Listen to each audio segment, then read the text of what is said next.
Ka Ying Kashari Meghalaya High Court hakan riuterik nok pra kala hukum ya ka National Highway Authority of India NHAI bahkan pendep nok ka Jing Maramot ya ka benta ka basau pusan na ka shispa ar la arspa ar pusau kilometer jong ka surok National Highway NH6 hapdeng ka Jowai Barata Chira. Na ka di kelenter jong ka surok san kilometer ka dei ka bala julor bah ka Jing Snew.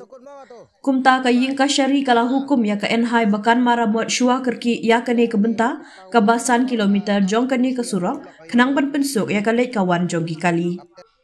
Ha ka khatway tarik nok pra US Senggupta ubami khmat ya ka NHAI ula pentip sya ka Ying Kashari baha ka Jing pentre kam ya ka hukum ka Kashari ka company bepentre kala Maramot kerki ya ka ni ka benta jong ka surok ka basan kilometer bat kular ban pendep hapo ubnai leber arhajar arhusan.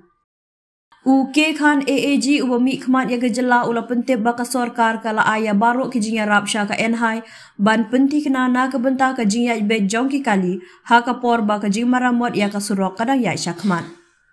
Hadin bala syong bisyar ya ka PIL bala mudui da uliat advocate Kinjaimon Amse ka Ying Kashari ka bakentup ya Chief Justice IP Mukherjee bat Justice B Bhattacharjee kala ong halor kini baro ngila betha ya US Panthi u amicus curiae ubala syempang baun penlong ke jinglek jurip ya kini ke benta jong ka surok ke basniu bat ban aya ke kaipot belingkot syua ka tarik bala ban penpai ha ke baya dei bat ke jing ajing mut jong US Senggupta bala pendep ya ke Jing Maramot ya kini ke benta.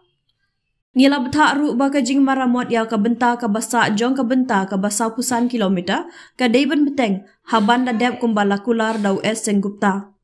Ka sorkar jelaru ka dei ban aya baro kilat jing rap sya ka NHAI kenang ban la ban penyai ben ha ka baya dei bat ka lek kawan jong ki kali kat ba ka Jing Maramot kadang ya syakmat kala ong. Ngin sa syong bisyar biang ya kani ka kam ha ka santarik urumpang arhajar arpusan ban yok pediang ya ka kaipot nau amicus curiae kala benrap.